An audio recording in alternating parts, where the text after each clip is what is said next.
한 주간 동안 평안하셨습니까? 이 안식일에 다시 또 함께 예배드릴 수 있게 주님께서 인도해 주셔서 감사합니다. 오늘은 마태복음 6장에 있는 말씀을 다시 한번 보겠습니다. 마태복음 6장, 오늘은 24절에 있는 말씀을 보겠습니다. 마태복음 6장 24절 말씀 다 함께 읽어보겠습니다.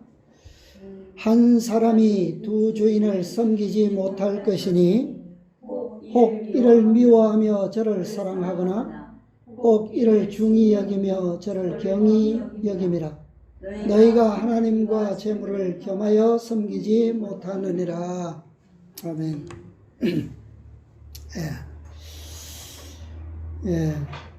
오늘 짧은 한 말씀이지만 이 말씀은 우리에게 이 마지막 때에 아주 중대한 그런 경고일 뿐만 아니라 또 우리에게 교훈을 주고 있습니다.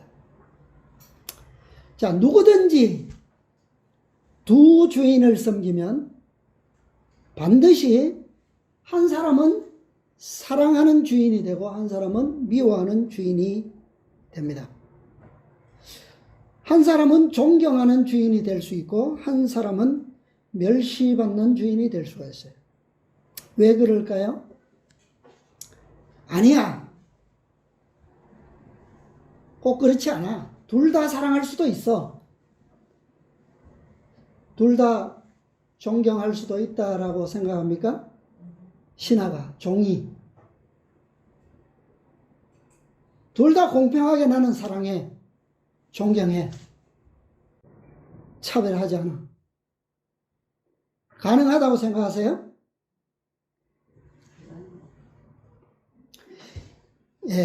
예수님께서 이 교훈은 우리 형제들 간의 관계를 설명하신 게 아니에요. 이것은 주종 간의 관계, 즉 창조주와 피조물과의 관계를 설명하신 말씀입니다. 절대 우리 형제들 간의 평등한 관계를 설명하신 말씀이 아니라고 하는 점을 염두에 둬야 되겠어요. 두 주인을 섬기면 반드시 한 사람은 사랑하고 한 사람은 미워하는 관계를 만들어요. 이게 법칙입니다. 우리가 잘 생각해 보면 이해 안 될 것 같은 거죠. 이건 좀 때에 맞지 않는 말 같기도 한데 라고 생각할 수도 있습니다. 그런데 하나님께서는 이 피조물인 우리 인간들에게 하나님의 자리에 그분 외에는, 창조주 되시는 그분 외에는 다른 어떤 존재도 대신할 수 없도록 이것을 법칙으로 정해 놓으셨어요. 그것을 오늘 이 주종관계를 통하여 설명하고 계시는 겁니다. 사람의 주인은 누구예요? 사람의 주인은 사람이 될 수가 있어요, 없어요? 없죠. 누구만이 될 수 있습니까? 우리의 주인. 하나님만이 우리의 주권을 절대적인 홀로 그 주권을 가지고 계셔요. 그죠? 비록 악인이라 할지라도 그 주권은 누가 가지고 있어요? 하나님이셔요. 그죠? 그렇기 때문에 하나님은 그들을 살리실 수도 있고 죽이실 수도 있다는 거예요. 자, 사람이 사람의 주인이 될 수 없을진데 여기에 뭐라고 그랬어요? 하나님의 자리에 누가 나옵니까? 무엇이 나와요? 재물.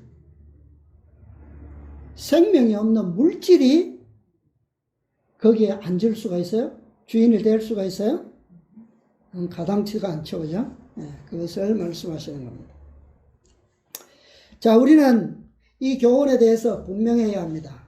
그렇지 않으면 이 시대에 대해서, 이 시대에 이 14만 4천인으로서 결코 승리할 수가 없습니다. 각 시대마다 하나님의 백성들에게 이 최후의 시험은 이 재물과 관계되어서 이 유혹과 함께 왔습니다. 사단이 그렇게 만들어요. 하나님께서 그것을 또 허락하셨습니다. 그래서 예수님께서는 하나님을 섬기는 것과 재물을 섬기는 것과는 전혀 다른 별개의 문제임에도 불구하고 섬기는 차원으로 보면 전혀 다른 거 아닙니까? 그죠? 어떻게 창조주를 섬기는 것과 재물을 섬기는 것과 같은 섬기는 것으로 할 수가 있습니까? 그죠? 별개의 문제. 그럼에도 불구하고 이 마지막 때에는 이 재물에 대한 시험이 결코 작은 시험이 아니다라고 하는 거예요. 그래서 하나님과 재물을 양당간에 선택해야 할 그런 큰 문제로서 시험될 것을 미리 보셨어요. 그리고 경고하신 거예요. 자, 오늘 또 그 관계된 산상보훈의 말씀을 보겠습니다. 자, 왜 이 말씀을 우리에게 미리 경고하셨을까? 산상보훈 93페이지입니다.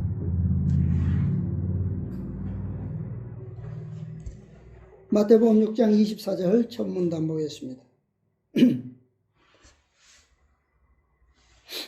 여기 이렇게 말씀하셨어요. 그리스도께서는 사람이 두 주인을 섬기지 않을 것이라거나 섬기지 말아야 할 것이라고 하지 않으시고 뭐라고요? 섬기지 못할 것이라고 말씀하신다. 이 못한다라고 하는 것은 이게 뭐라는 거예요? 법칙이라는 거예요. 법칙. 그죠? 예. 하나님께 대한 관심과 재물에 대한 관심은 서로 일치되거나 상통하지 않는다. 별개의 문제라는 거예요. 그죠? 세속적인 사람은 그리스도인의 양심이 참고 극기하고 더 이상 가지 말라고 경고하는 바로 그 선을 넘어들어가 이기적인 성향을 마음껏 충족시킨다. 따라서 그 선을 중앙으로 하여금 한쪽에는 극기를 실천하는 그리스도의 종들이 있고 다른 한쪽에는 유행에 앞장서고 경박한 일에 빠지고 금지된 오락을 마음대로 즐기고 방종에 빠지는 세상을 사랑하는 자들이 있다. 이 두 편이 이 선을 중심으로 탁 해서 뚜렷하게 구별되어 있다라고 하는 거예요. 그리스도인들은 선 저쪽으로 넘어갈 수가 없다. 넘어간다면 뭐예요? 그들은 누가 아니라는 거예요? 그리스도인들이 아니라는 거예요. 그들은 세속적인 사람이라는 거예요. 그죠? 네. 그리스도인이라고 불리우는 사람들은 이 선이 분명하다라고 하는 거죠. 그래서 선을 결코 넘어갈 수 없는 자들, 그들을 그리스도인이라고 하는 거예요. 자, 그 다음 또 문단 보겠습니다. 어떤 사람도 중립적 위치에 설 수 있다? 없다. 하나님도 사랑하지 않고 의의 원수도 섬기지 않는 중간 계층은 없다. 그리스도께서는 당신의 인간 대리자들 안에 거하셔서 그들의 재능을 통해 일하시고 그들의 힘을 통해 활동하셔야 한다. 예, 우리에게 주어진 모든 힘과 생명과 능력, 재능들 그것을 누가 사용하셔야 한다고요? 누가? 그리스도께서 우리 안에서 그것들을 역사하셔야 한다는 거예요. 그들은 의지를 그분의 뜻에 굴복시키고 그분의 영과 더불어 활동해야 한다. 그렇게 되면 이제 사는 것은 더 이상 그들이 아니요 그들 안에 거하시는 그리스도이시다. 이게 누구예요? 이렇게 사는 자들이 누구예요? 그리스도인이라는 거예요. 그리스도인. 네. 자신을 하나님께 온전히 바치지 않는 자, 그들은 다른 세력의 지배를 받고 완전히 상이한 성격의 제한을 하는 다른 음성을 듣게 된다.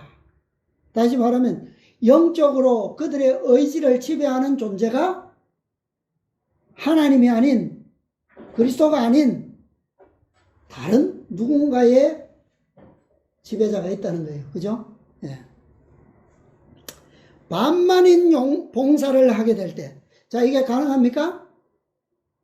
이 서두에서 그랬어요. 중립적 위치에 설 수 있는 사람은 없다. 근데 반만인 봉사를 하게 될 때, 한쪽은 이쪽, 한쪽은 이쪽. 그런 사람들은 어떤 사람? 인간 대리자는 흑암의 군대의 훌륭한 동맹자로서 원수의 편에 설 수밖에 없다. 그런 자들은 어떤 자라고요? 그리스도의 군사라고 주장하는 자들이 사단과 동맹하여 그의 편을 들게 되면 이것은 스스로 그리스도의 원수임을 입증하는 것이다. 공언하기는 그리스도인인데, 그죠?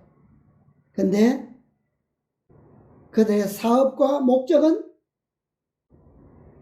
원수의 입장에서 하고 있다는 거예요. 그들은 신성한 책임을 져버리게 된다. 그들이 사단과 참된 군사 사이에서 사슬 노릇을 하게 됨으로써 원수는 이들 대리자들을 통하여 그리스도의 군사들의 마음을 빼앗는 활동을 계속한다. 이런 사람들이 반만 마음을 바친 사람들, 헌신한 사람들, 이런 사람들이 하나님의 백성인 그리스도인들과 세속적인 사람들 사이에서, 사단 사이에서 사슬이 되어 있다. 교량 역할을 한다는 거죠. 그죠? 네. 그렇게 해서 결국은 세속적인 사람들을 구원으로 인도하는 것이 아니라 어떻게 한다고요? 그리스도의 군사들의 마음을 어떻게 한다고요? 세속적으로 빼앗아간다. 이게 목적이라는 거예요. 여러분 이런 경우 많이 봤죠?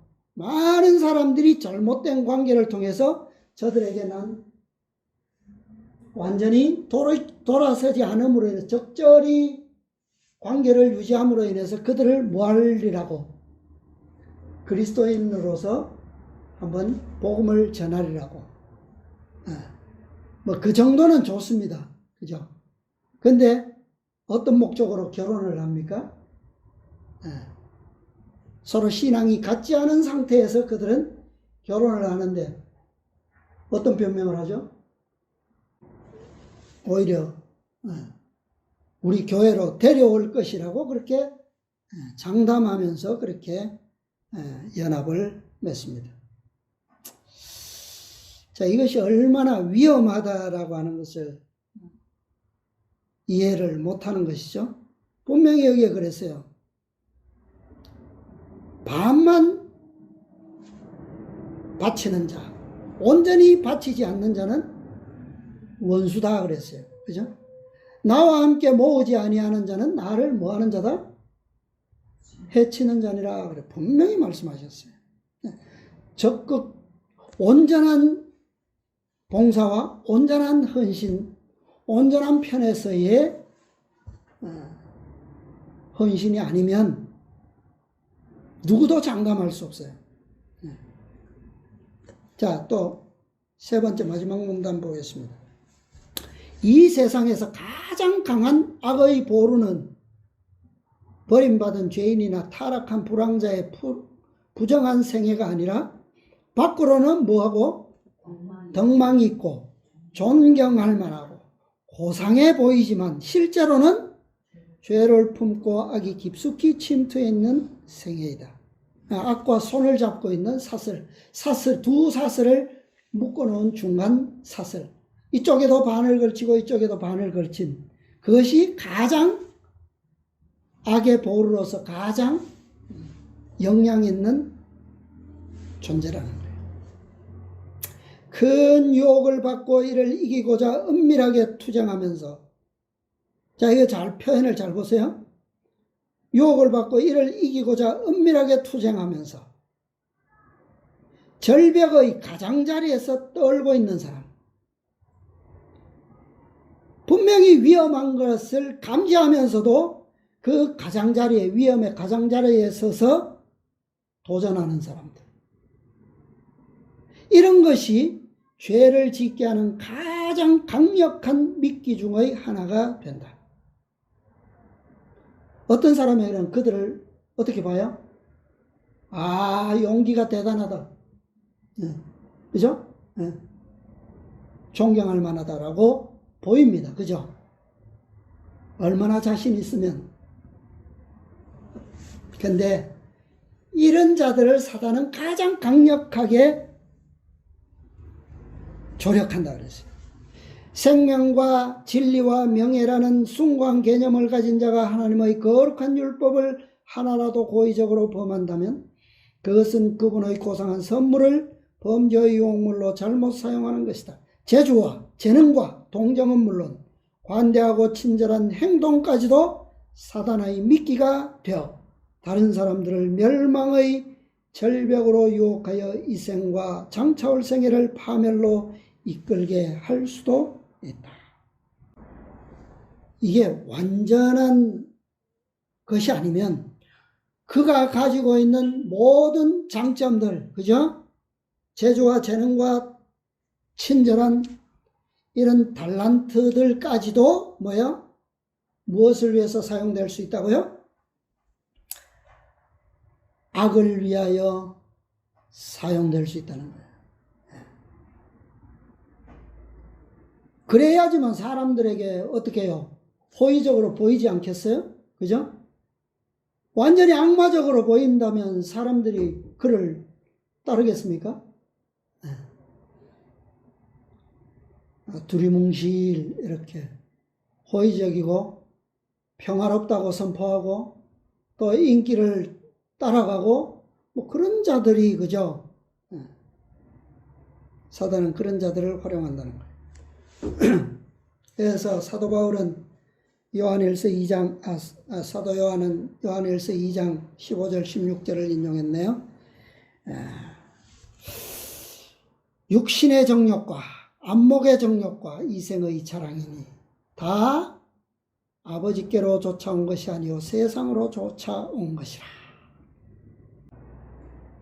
이것은 하나님께서 태초부터 정하신 법칙이었고 또 그 법칙을 불신하고 불순종함으로 이런 결과가 이르러 온 것입니다. 이렇게 정해 놓으셨음에도 불구하고 인간들은 에덴에서부터 이 법칙을 거스르면서 지금까지 6,000년을 인류의 역사는 지녀왔어요. 하나님과 재물, 뭐 같은 이렇게 비교의 대상이 전혀 아니죠, 그죠? 그런데 이것을 하나님께서는 빛과 어두움이 같은 공간에서 동시에 존재할 수 없는 것으로 법칙으로 정해 놓으신 것처럼 이 부분을 이렇게 갈라 놓으셨다는 거예요. 분명하게.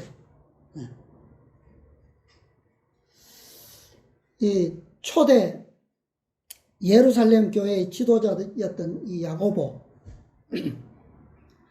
이 야고보서에 이런 교훈을 주셨어요. 이 이스라엘 12지파에게 편지하면서 여러 가지 시험 만날 때를 교훈하면서 이렇게 경고의 말씀을 주셨습니다. 야고보서 1장 6절로 8절.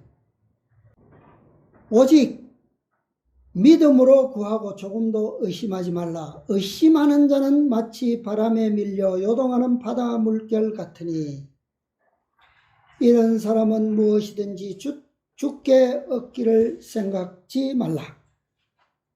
두 마음을 품어 모든 일에 뭐함이 없다? 정함이 없는 자로다. 어떤 자가요? 두 마음을 품은 자인데 그 두 마음을 품은 자의 진짜 특성은 뭐라는 거예요? 뭐 하는 자다? 의심하는 자. 의심하는 자. 왜요? 반만 헌신하는 봉사하는 자들이 특성이 이거예요. 왜 절벽에 그 위험한 가장자리 낭떠러지 끝에 서서 왜 위험한 줄 알고도 왜 떨고 있다고요? 이것도 못하고 저것도 못한다는 거예요. 왜? 뭐 하기 때문에? 뭐가 없으므로? 네, 믿음이 없기 때문에 그런 거예요. 그죠? 믿음이. 이쪽으로 가려니 믿음이 없고 이쪽으로 가자니 두려운 거예요. 그죠? 의심으로부터 시작하는데 그러므로 두 마음이 생기게 되고 정함이 없는 거예요. 이 정함이 없다라고 하는 이 표현은 이 변하기 쉽다라고 하는 뜻입니다. 변하기 쉬운 거. 어느 하나에 굳게 정하지 못한 마음은 언제든지 조금 더 유리한 게 오면 어떻게 돼요? 마음이 그쪽으로 바뀌죠. 그죠? 네. 변할 수 있는 거예요. 그래서 변할 수 없는 유일한 한 가지 구센터가 있는데 그게 뭐예요? 하나님밖에 없어요. 진리편입니다. 네. 하나님께서 정하신 법칙은 진리예요. 그죠?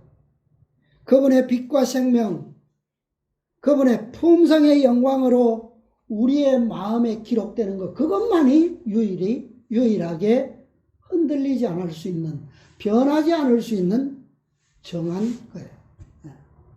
그거 외에는 다 흔들려서 어떻게 해요?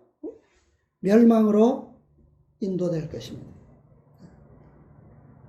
그래서 야고보는 그랬습니다. 4장 8절에 하나님을 가까이 하라. 그리하면 너희를 가까이 하시리라. 죄인들아 손을 깨끗이 하라.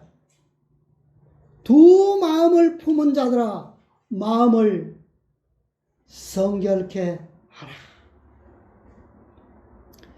두 마음으로부터 온전케 되는 방법은 이 방법밖에 없다는 거예요. 이거 외에는 무엇이든지 뭐 할 수밖에 없어요? 흔들릴 수밖에 없어요. 변할 수밖에 없다는 거예요. 예.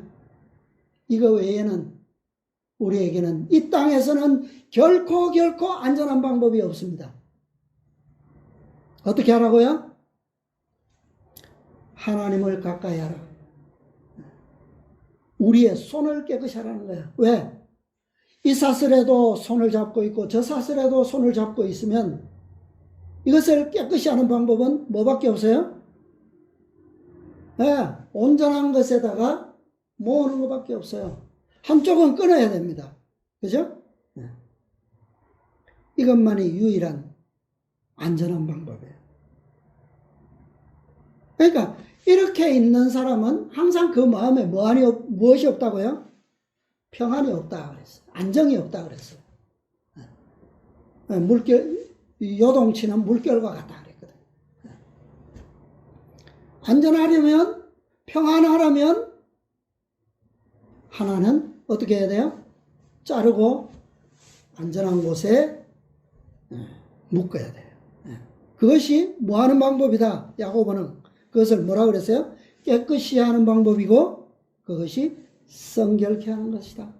마음을 온전케 하나로 하나님께 묶는 것만이 우리의 마음을 어떻게 하는 거다? 성결케 하는 거다.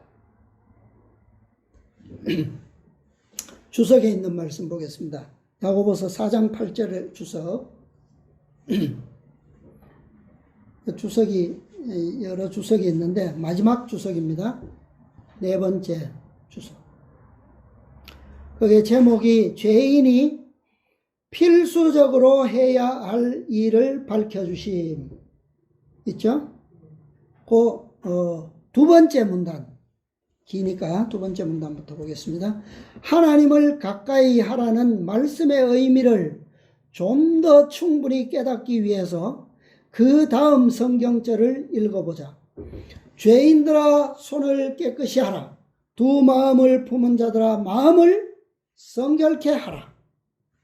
죄인들이 반드시 해야 할 일이 여기에 분명히 나와 있다. 그것은 기분 좋은 일은 아니지만 그렇게 하지 않으면 그 영혼은 그리스도의 품성의 순결하심과 완전하심을 올바로 평가할 수 있는 상태에 있지 않게 되고 죄의 공격성을 깨닫지도 못할 상태에 놓이게 된다. 되게 복잡하게 번역해 놨는데 헷갈리게 해놨는데 간단합니다. 그죠? 이해가 안 되는 건 아니죠? 예. 분명히 해야 될 일은 우리가 이 말씀을 그대로 받아들이는 거예요. 그렇게 하지 않으면 뭘 얻을 수 없다고요? 우리는 그리스도의 품성의 온전하심을 뭐 할 수도 없고 평가할 수도 없을 뿐만 아니라 평가할 수 없는 그 거룩한 표준을 우리가 뭐 할 수도 없어요? 얻을 수도 없어요. 그죠? 구할 수가 없죠. 모르는데. 그러니까 그것을 위해서 우리가 투쟁해야 할 죄의 가정함과 죄의 공격성과 이런 것에 대해서 알 수가 없다는 거예요. 주어진 권면은 두 마음을 품은 자들아 마음을 깨끗이 하라는 것이다. 그리스도인이라고 말을 하지만 세상의 모습을 그대로 가지고 있고 애정을 하나님께 두지 않고 있는 사람들이 많이 있다. 그들은 하나님과 재물의 신을 겸하여 섬기려 하는 사람들. 왜? 다른 신들도 많은데 왜 하필이면 하나님과 함께 재물을 거기에 비교되는 신으로 여기에 앉혀놨을 거예요. 곧 두 마음을 품은 자들이다. 그러나 세상의 구주께서는 하나님과 재물을 겸하여 섬길 수 없느니라고 말씀하신다. 두 주인을 섬기려 하기 때문에 그들은 모든 길에 뭐가 없고 안정성이 없고 신뢰할 수 없는 사람이 된다. 겉으로는 하나님을 섬기고 있지만 마음으로는 사단에게 굴복하고 있으며 죄를 품고 그들의 모든 행습은 죄를 품고 있다. 그들의 말은 기름보다 더 미끄러울지 모르나 그들의 마음은 거짓으로 차 있고 그들의 모든 행습은 허위일 뿐이다. 그들은 의로운 사람이라고 자처할지 모르지만 실상은 참으로 사악한 마음을 갖고 있다.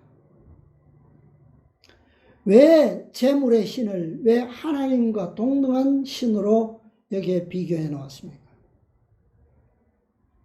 세상의 사람들이 다 신이라고 하는 하나쯤은 다 마음에 두고 있죠. 그죠? 나는 무신론자야. 나는 신으로서 누구도 믿지 않아. 그러지만 뭐는 가지고 있어요? 마음에? 무엇은 원합니까? 어떤 목표를 가지고 있어요? 부하고자 노력은 다 하죠. 그죠? 또 신을 섬기는 사람들도 보면 어떤 목적 때문에 신을 찾습니까? 안정적이고, 그죠? 편하려고. 편하려면 뭐가 있어야 돼요? 고생하지 않으려면 물질이 있어야 돼. 재물이 있어야 돼. 다 가서 적은 돈을 바치면서 무엇을 빌어요? 많은 재물을 위해서 빌죠. 그죠?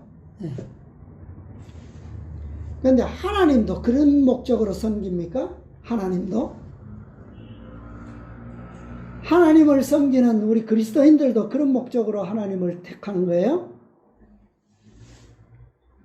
그게 아니죠. 세상 사람들이 신을 선택하는 것과 그리스도인들이 하나님을 선택하는 것과는 근본적으로 다른 거예요. 그죠? 근본적으로. 그렇지 않으면 다를 것이 하나도 없어요. 우리는 분명히 이 교훈을 분명히 마음에 기억해야 합니다. 즐거운 사물들에 관해 말하고 사단의 일을 탄식하면서 동시에 사단의 모든 책략에 깊이 관여한다면 그것이 무슨 유익이 되겠는가? 이것이 두 마음을 품은 자이다. 우리는 이 두 마음을 품는 위험에 대해서 아무리 강조하고 우리의 마음에 아무리 깊이 유의해도 좋을 것입니다. 자, 성경에는 이 오늘날 이 라오디게아 교회의 상태에 대해서 심각하게 경고하고 있는데요. 두 마음을 품었던 이 구약시대의 이스라엘 백성들, 그들의 이 전형적인 모습을 오늘날 라오디게아 교회의 상태를 통해서 보여주고 있어요. 자, 구약 성경에 보면 두 마음을 가졌던 그 전형적인 한 사람이 나옵니다. 그는 선지자였어요. 누굽니까? 두 마음을 가졌던 선지자. 여기에 지금 야고보 사도가 경고하고 있는 하나님과, 예수님께서 말씀하신 하나님과 재물을 겸하여 섬길 수 없다고 그랬는데 딱 그렇게 섬기고자 했던 사람이 있어요. 발람입니다.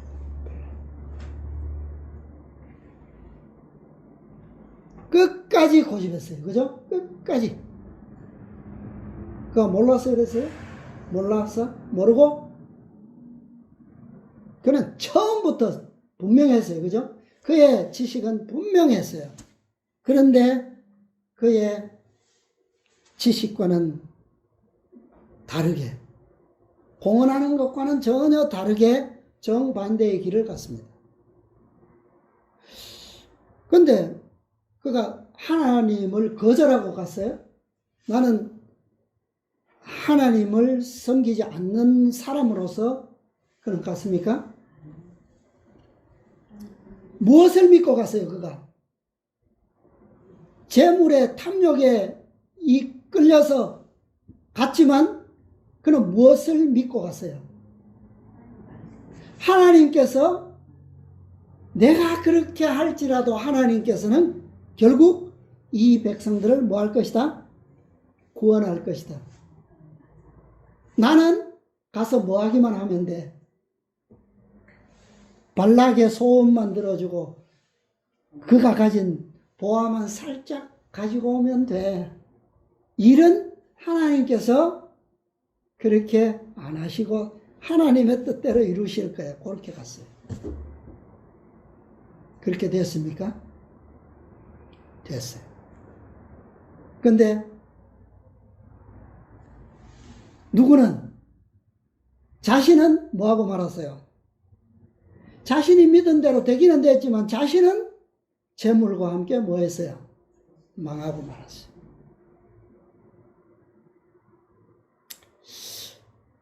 참 오늘 우리는 이 발람의 경고를 심각하게 받아들여요. 근데 이 사건이 어디에서 일어났어요? 이스라엘 백성들이 출애굽을 해서 40년을 광야를 다 돌고 마지막 뭐 하기 전에 요단강을 건너기 직전에 이 사건이 일어났어요. 그 사건에서 하나님의 백성들을 뭐하는 이 무너뜨리기 위해서 가장 사단이 결정적으로 이용한 종이 누구예요? 하나님의 선지자로 자부했던 발람이었어요. 이들이 속임을 당하는 것은 마지막 때에 결정적일 때에만 나타나게 될 거예요. 결정적일 때. 이 시대에도 발람과 같은 발락의 재물을 위해서 앞으로 이제 1월 법령이 내려지면 그때 이런 사람들이 나타날 겁니다. 그 법령에 굴복할 뿐만 아니라 성도들을 저주하고 고발하는 사람들이 있게 될 거예요. 그들도 하나님의 이름으로 그 일을 하게 될 겁니다. 자, 신약 성경에도 보면 하나님과 재물을 동시에 섬기다가 결국은 사단의 종으로서 마지막 결정적으로 나타나서 망한 사람이 있죠. 누굽니까? 가룟 유다 12제자 중 한 사람이죠. 네. 그도 마지막 결정적인 때에 그의 품성이 나타났어요. 그죠? 그가 믿은 거는 뭐예요? 내가 예수님을 돈 받고 팔아도 예수님께서는 스스로 구원하실 거야. 그게 그의 믿음이었어요. 그죠? 네. 맞습니까? 그대로 됐어요? 됐어요. 됐지만 자신은 뭐예요? 자신은 재물과 함께 망하고 말았어요. 이들은 바로 정함이 없는 품성, 즉 자기의 마음을 신뢰하고 개발해 왔기 때문에요. 자기의 그 품성대로 운명을 따라갔습니다.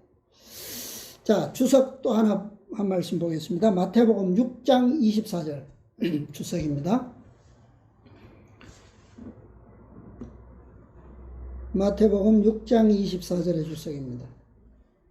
두 마음을 품은 자는 사단의 동맹자 있죠?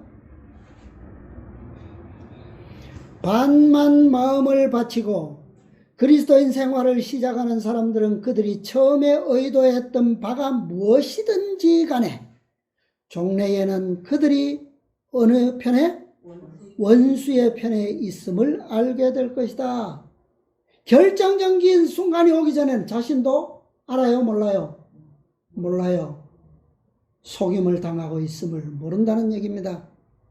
하나님의 사업에 배도자나 반역자가 되는 것은 죽는 것보다 더욱 심각한 문제이다. 왜냐하면 그것은 영생을 잃는 것을 뜻하기 때문이다. 발람과 가룟 유다가 그랬어요. 그는 몰라서요. 그들은 하나님을 믿었지만, 예수님을 믿었지만 자신은 무엇을 잃었어요? 영생을 잃었어요. 천하를 얻고도 제 목숨을 잃으면 무엇이 유익하려? 그대로 된 거예요. 두 마음을 품은 남녀는 사단의 가장 좋은 뭐다? 동맹자이다. 그 사람들이 아무리 우호적 정신을 갖고 있다 하더라도 그들은 윗선자들이다. 우리는 이런 속성들을 구별할 줄 알아야 됩니다. 분별할 줄 알아야 돼요.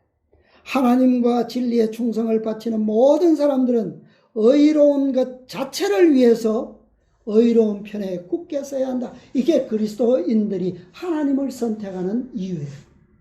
그죠? 재물을 위해서, 나의 안녕을 위해서, 장수를 위해서 신을 선택한다라고 하는 것은 그것은 다 신이 아니라 뭐예요? 자아를 섬기는 거예요. 그것은. 그죠? 하나님을 선택하는 자들은 이유가 분명히 다릅니다. 그죠? 의로운 것 자체를 위해서 의로운 편에 서는 거예요. 헌신하지 않은 사람들과 멍해를 같이 하면서 진리에 충성하는 것은 간단히 말해서 불가능하다. 위선이에요. 우리들은 자신을 섬기고 있는 사람들과 세속적인 계획에 따라 일하고 있는 사람들과 연합할 수가 없다. 뜻을 같이 할 수가 없다는 거예요. 우리가 같은 사업장에 일하고 있다고 해서 그런 것이 아니고 주종관계는 다르잖아요. 그죠? 그런 것이 아니라 계획적으로 뜻을 같이 해서 사업을 하는 관계들. 그런 연합은 우리가 이루어서는 안 됩니다. 그래서 세상에 있는 수많은 동맹체들 있잖아요. 그런 것은 우리가 결코 가입할 수 없다고 그랬어요. 이는 우리가 하늘의 상담자와 관계를 끊을 수가 없기 때문이다. 우리는 원수의 덫을 벗어날 수 있을지 모르지만 다치고 상처를 입을 것이며 경험은 위축될 것이다. 우리가 한번 이렇게 실패함으로 얻는 이 경험은 평생을 우리를 괴롭혀요. 그죠? 그래서 이것은 처음부터 우리가 경계하고 우리가 정말 이런 구별은 당장 우리를 어떻게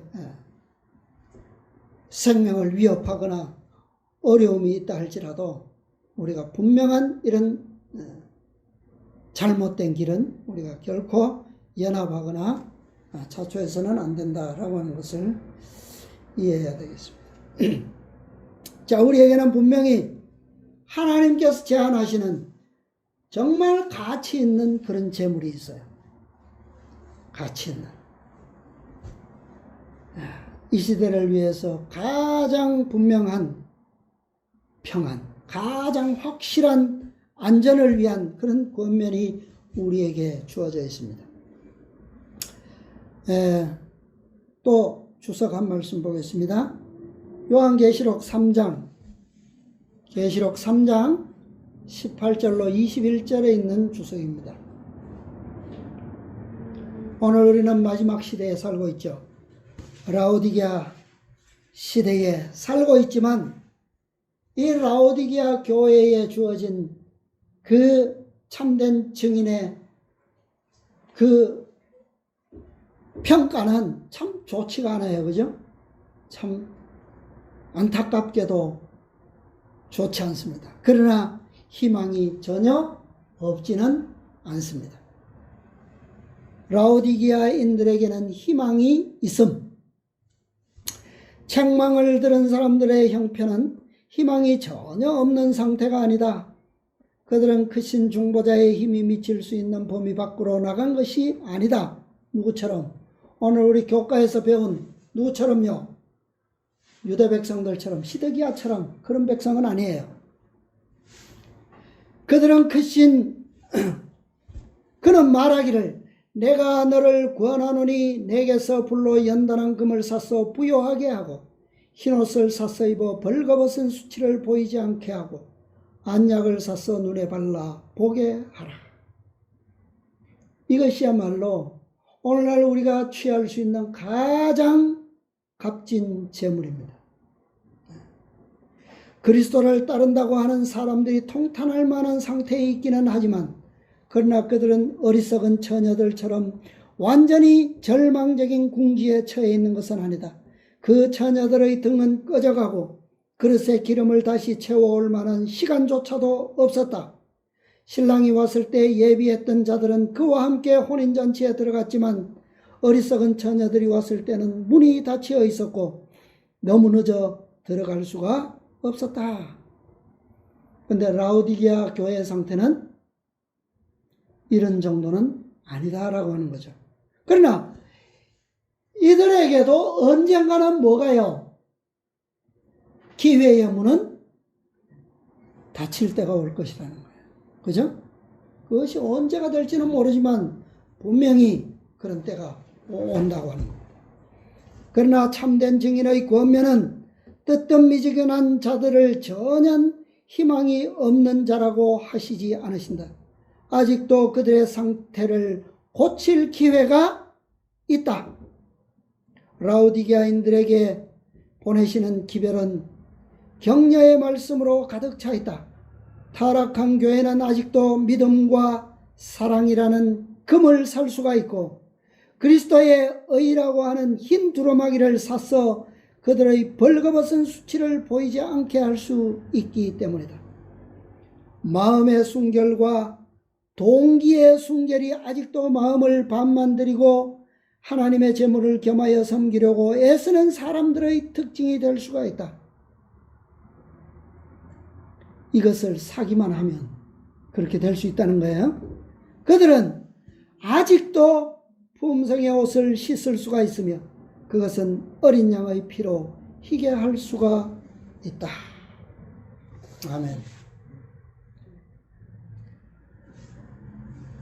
여호와를 가까이 하라. 그리하면 너희를 가까이 하시리라. 마음을 성결케 하라.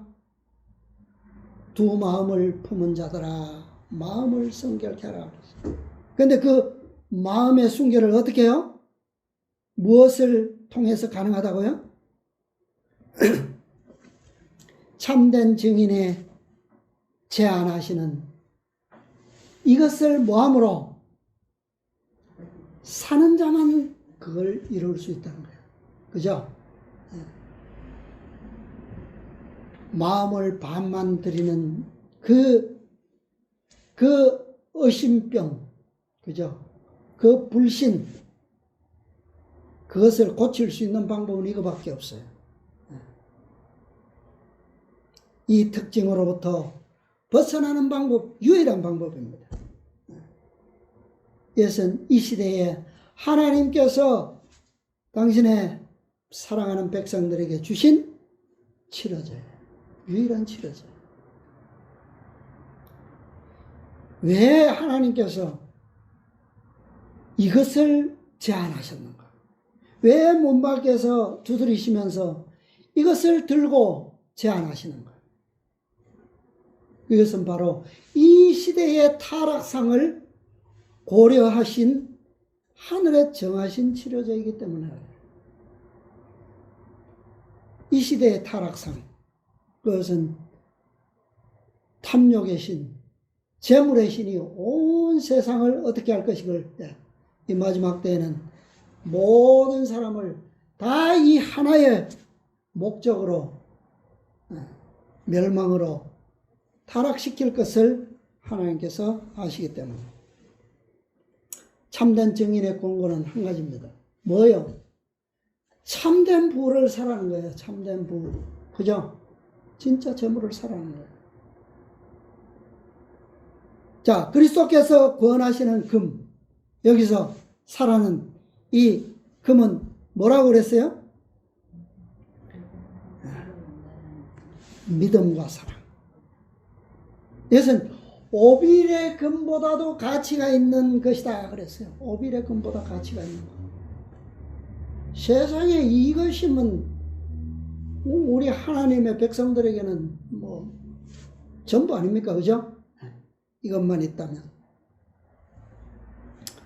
예수님의 믿음과 사랑, 이것을 통해서 우리의 재물을 삼으라고 말씀하시는 거예요. 이것을 사서 부욕해 된 자만이 승리할 수가 있습니다.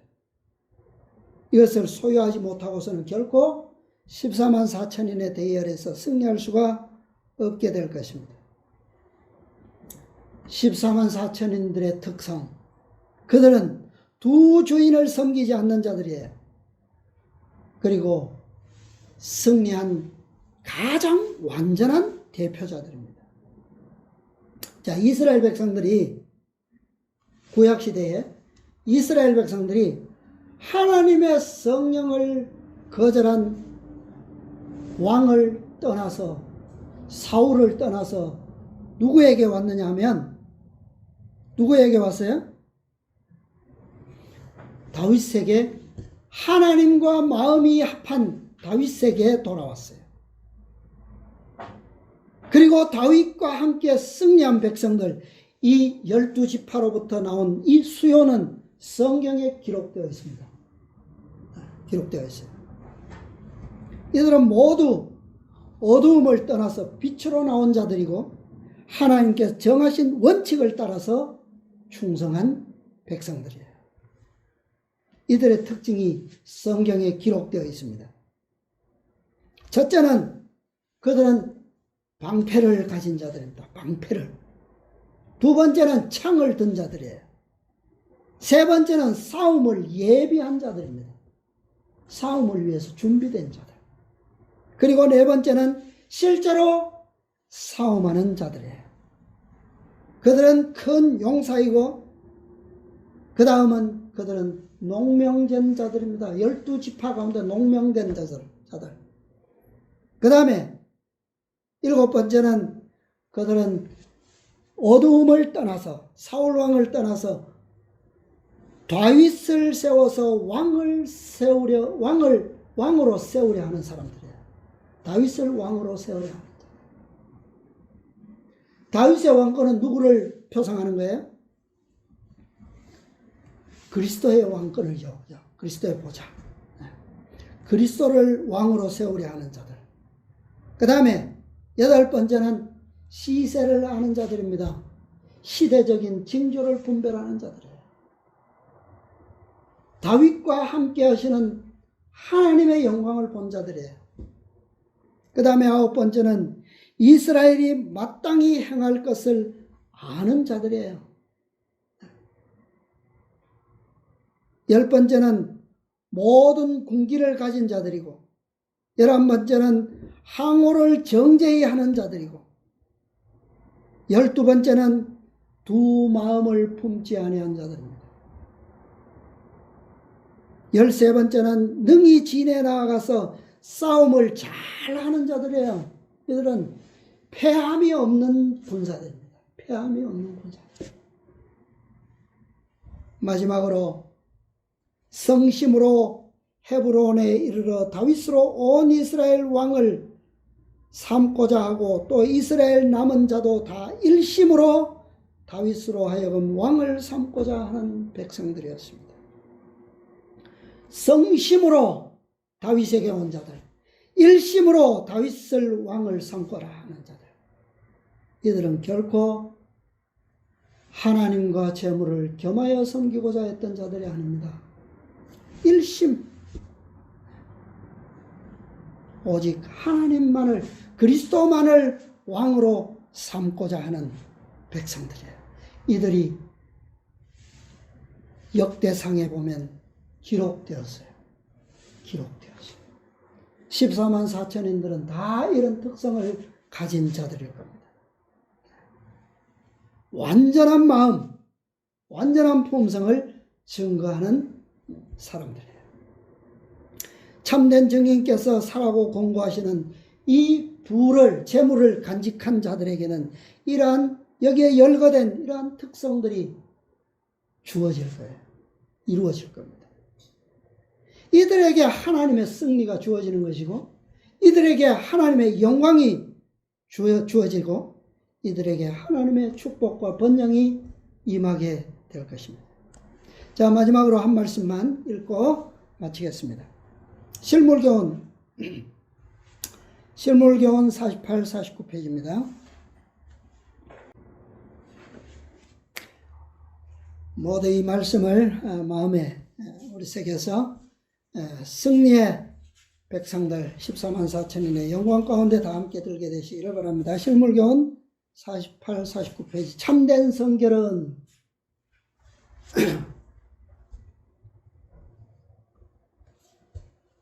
있습니까? 예. 참된 성결은 하나님을 섬기는 일에 모든 것을 바치는 것이다. 이것은 참된 그리스도인 생애를 살아가는데 필요 불가결한 조건이다. 그리스도께서는 전적인 헌신과 온전한 봉사를 요구하신다. 그분은 마음과 뜻과 목숨과 힘을 다하기를 요구하신다. 자아를 소중하게 여기지 말아야 한다. 자신을 위해서 사는 사람은 그리스도인이 아니다. 사랑이 모든 행위의 원칙이 되어야 한다. 사랑은 하늘과 땅에서 하나님의 정부의 기초를 이루는 원칙이다. 그러므로 그것은 또한 그리스도인의 품성의 기초가 되어야 한다. 오직 이것만이 그리스도인들을 견실하게 하고 보호해 줄 수 있다. 이 사랑만이 시련과 시험을 견딜 수 있게 해 준다. 아멘. 마지막 때의 시험과 시련은 이 재물의 유혹과 함께 올 것입니다. 비록 그것이 우상에게 절하게 하는 종교적 특성을 가지고 있지만, 그러나 그 종교적인 특성도 무엇이 걸려있지 않으면요, 이 생명과 직결되는 이 실제적인 현실에 뭐요? 이 의식주와 관계되어 있지 않으면 사람들이 받지 않을 거예요. 그러나 이것이 바로 그것을 위해서 모든 사람들의 관심이 오늘날 다 몰두되어 있어요. 그죠? 마지막 때에 이 부를 축적하는 것만이 그들의 안전한 길이고 평안의 길이라고 모든 사람들은 마음에 그렇게 신뢰하고 있고 믿고 있고 거기에 위로를 받고 있기 때문일 것입니다. 하나님께서 정하신 방법, 우리는 결코 이 방법을 잊지 말게 되시기를 바랍니다. 주님께서 성령께서 우리 모두를 도와주시고 우리가 이러한 시험과 유혹에 이끌릴 때 또 빠지고자 할 때마다 하나님께서 이 교훈을 일깨워 주셔서 우리가 믿음으로 주님의 제안을 또 성령의 음성을 받아들이고 승리하시게 되기를 바라면서 오늘 말씀을 마치겠습니다.